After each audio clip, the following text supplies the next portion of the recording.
ايه، وزارة الخارجية اخيرا المصرية منزلين تحذيرات من خلال السفر، المواقع الالكترونية، الشركات الوهمية، الفيديوهات اللي انتوا بتشوفوها للناس اللي بتطلع تتكلم على السفر وتقول لك اسفرك.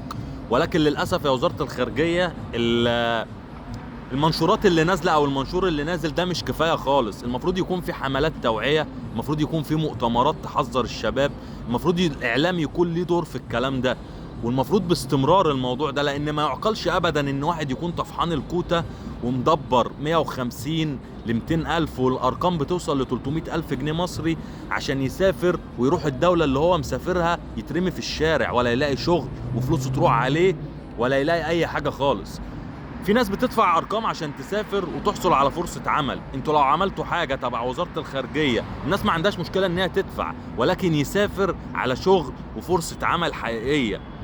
خطوة جميلة وخطوة كويسة، ولكن عايزين الموضوع يكون اكبر من كده ويكون في حملات اكتر من كده.